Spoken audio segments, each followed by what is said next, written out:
trabalhando na escultura de Fulomyō, nós temos, por exemplo, como falei anteriormente, diversas escolas budistas, como a própria escola do Zen, do budismo Zen no Japão, né, se divide em, tem a Shingon, tem a Soto, enfim. Tem terra pura, tem várias vertentes, diversas opiniões, inclusive pessoais. Eu acho que o mais interessante nisso tudo, né, é vermos a base, o princípio do ensinamento budista. As 4 nobres verdades e a octuplacenda. As 4 nobres verdades estão ligadas ao sofrimento. Simplesmente, nós precisamos observar, né, a roda do Dharma. Nessa roda do Dharma são 8 pontas, essa octuplacenda, que estão ligadas às nossas atitudes, aos nossos pensamentos, às nossas emoções, às nossas reações a essas emoções, como vamos lidar com tudo isso, como vamos lidar com a influência externa, né? E uma coisa, eu sempre fui muito cobrado e agradeço a cada pessoa dentro do budismo, aos mestres e às pessoas, professores, todos que me cobraram e foram de uma disciplinar muito rígida, né, para a formação, inclusive, do que eu sou hoje. Então, tudo que a gente poderia analisar sobre nosso caminho, o nosso desenvolvimento, seja em qual religião for, né? O que nos tornou, o que nos transformou, o que construiu dentro da gente, né? Algo sólido, com base firme, para poder se colocar de maneira mais consciente ao certo, com as atitudes corretas ou não. E quais seriam, né, essas atitudes corretas? Por exemplo, na minha concepção toda, na minha formação, de tudo que eu aprendi, ao longo de todos esses anos, de todas as décadas, dentro do budismo,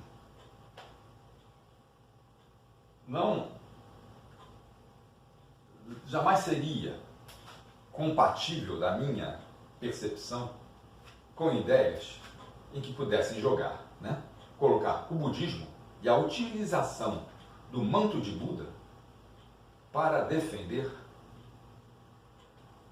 o socialismo genocida. Não acho correto. Aí há uma diferenciação, uma ruptura independente dos cargos que cada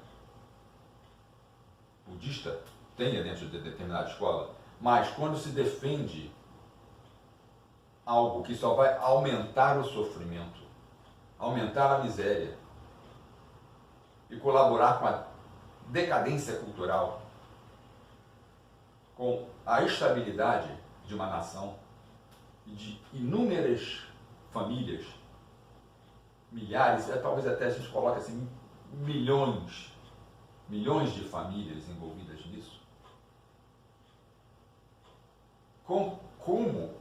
Onde eu poderia usar,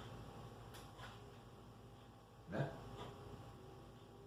dedicar do meu tempo para enaltecer tipos de ideologias nefastas, destrutivas e genocidas. Foge completamente do Dharma de Buda, foge completamente de toda a proposta do budismo, desde sua origem. Não há como ser complacente, não há como estar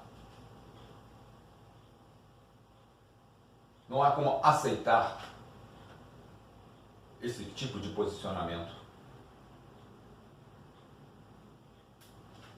Eu falo isso porque eu sou livre para poder falar em função da minha consciência, em função da minha experiência.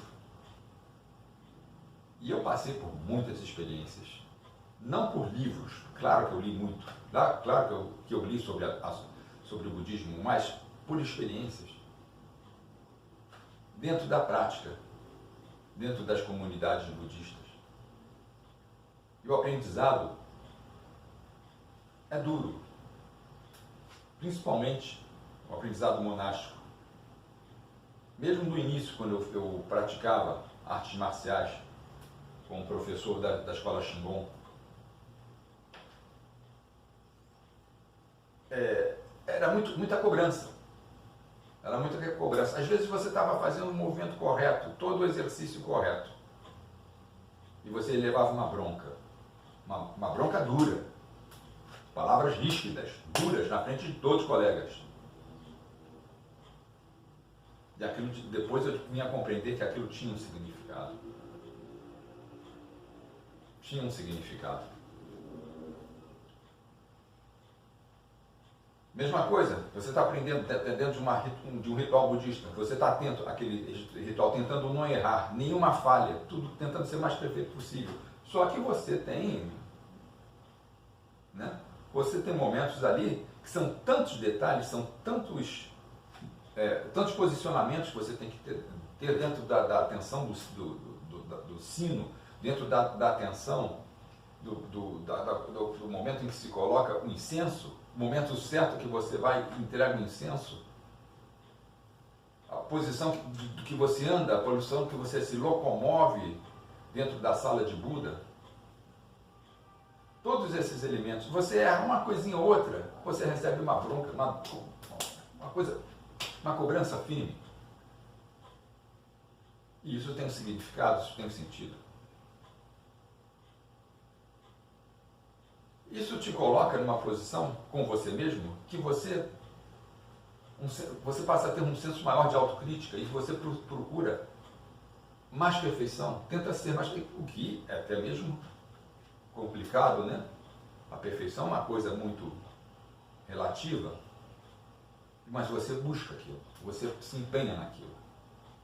A sua autocrítica é mais voltada para cada gesto, para cada ação que você fala, em relação à palavra, a colocação de uma frase, uma colocação de algo que você vai explanar, uma ideia, uma posição. Quando é o momento certo de explanar essa ideia ou de colocar uma palavra, que esteja ligado ao seu ensinamento, para que ele possa também, né, colaborar aos outros colegas que estão no processo também de desenvolvimento, de aprendizado. Então você passa a ter um senso crítico. Então, falhas de outras pessoas, você releva. Mas tem certas coisas que são principais, que estão diretamente ligadas à octoplacenta. A questão do uso das drogas, a questão de não colaborar com esse processo, não é só não utilizar, mas também não colaborar com esse processo de facilitação das drogas. Não mentir, não matar, não roubar. Quando você vê certas situações dentro da política e enaltecendo determinadas coisas que vão de encontro com isso, acabou. Porque te é cobrado tanta coisa pequena, tanta coisa que você, diante disso, aquilo, tudo que foi te cobrado, que você levou broncas, né? Gritos. Então você vê, por quê? Por que existem pessoas, depois de anos e anos dentro dentro do budismo, do estudo budista, de prática budista constante, porque elas cometem um deslize, um erro tão grande que vai de encontro às bases da octoplacenta. Vai de encontro contrário aos ensinamentos da octoplacenta.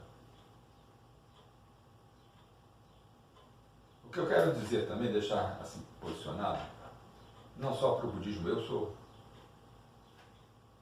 um discípulo de Shakyamuni, sou um discípulo do budismo. Mas o que eu gostaria de deixar também posicionado do Dharma, o Dharma com D maiúsculo, o Dharma, sem ser desse Dharma, vai bater com outras religiões também, cristãs e evangélicas, até mesmo hinduístas também, que tem todas elas, tem lá, não matar, não roubar, não mentir.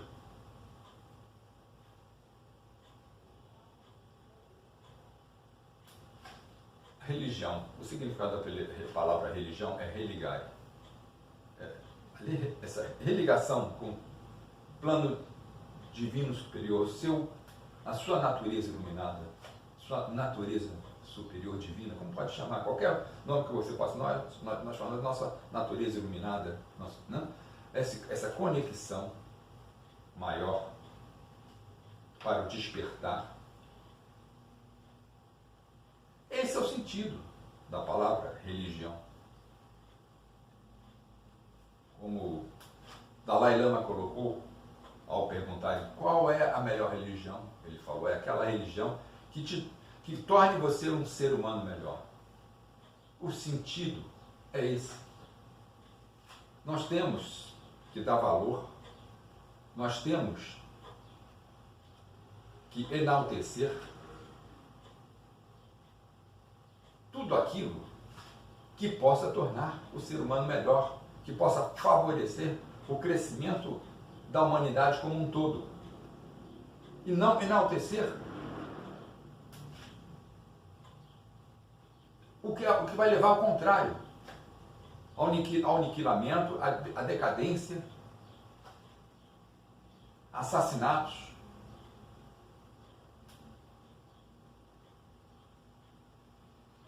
As disputas ardilosas. Eu fui muito cobrado. Sempre. Sempre. Na costura do Hakusu. Eu passei por uma experiência do Hakusu. Quando a gente tem aquela ideia de que o manto, o Hakusu, aquela ideia sagrada do Hakusu, que você faz aquilo com afinco, você trabalha naquilo tudo. Falando, não há nada de sagrado, aquilo é apenas um pedaço de pano. Eu passei por essa experiência. O que acontece com o manto, são simbólicos. Realmente são panos. Você tem apego àquilo? Você tem algum apego realmente ao pano? Ao pano, quando você tem, justamente na filosofia budista, o desapego? O ensino ao desapego? O que acontece? Essa questão do desapego, a gente fala no sentido psicológico. Da mesma maneira que você pode estar psicologicamente apegado a pessoas que se posicionam como mestres, mas que as atitudes não estão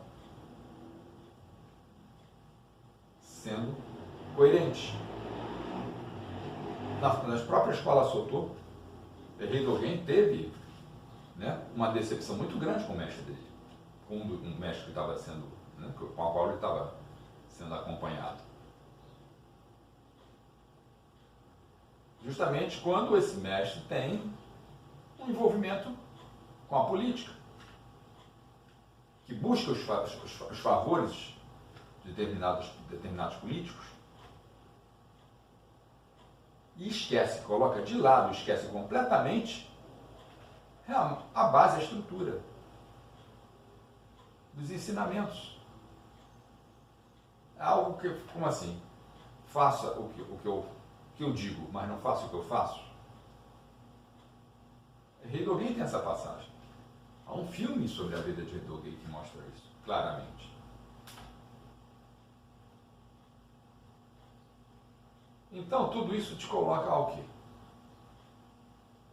A uma posição de reflexão profunda sobre a questão de todo o processo do apego. Inclusive, até mesmo o apego religioso. Quando esse apego, ao invés de promover a tua libertação psicológica, o teu livramento das amarras, das correntes da samsara, ao contrário, te coloca mais escravo ainda.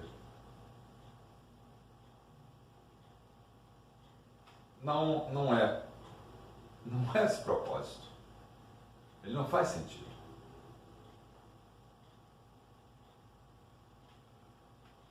Processos familiares também. Você passa, né? Aquele processo de educação de muita cobrança. Existem cobranças. Às vezes as cobranças não são por palavras, digamos assim. Não são as palavras que são colocadas, te cobram, mas as atitudes das pessoas, de familiares, gente familiares, que te colocam, né, numa posição que estão cobrando, de cobrança. Exigem muito de você.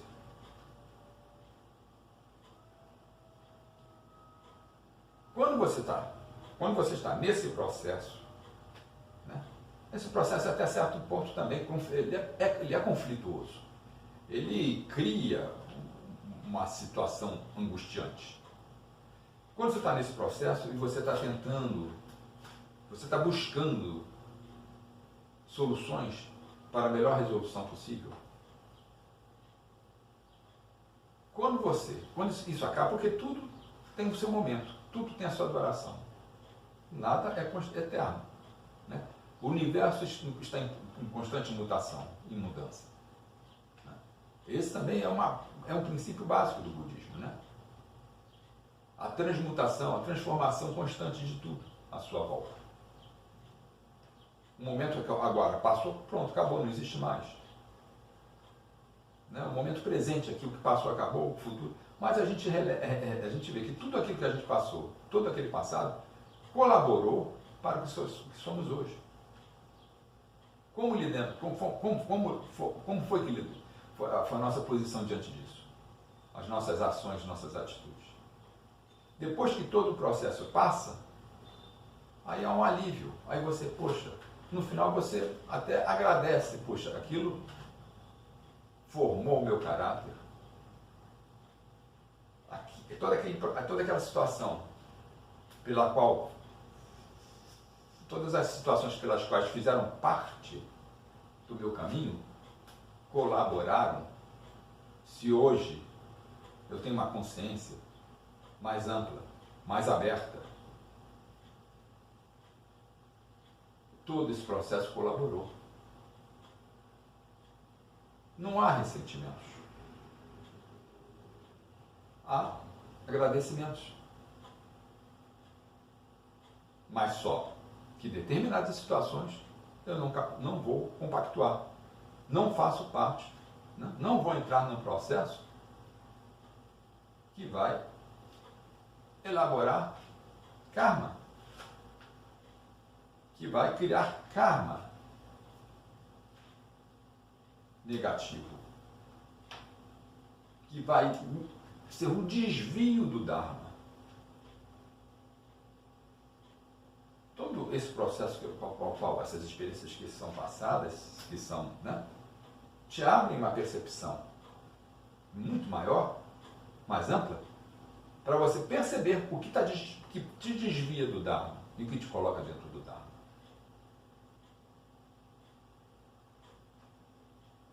A própria história também de outros mestres, não só o fundador da Soto, Rei Dogen, de outros mestres também, são ensinamentos, estão aí, que podemos aproveitar para o nosso próprio entendimento, para a nossa própria iluminação.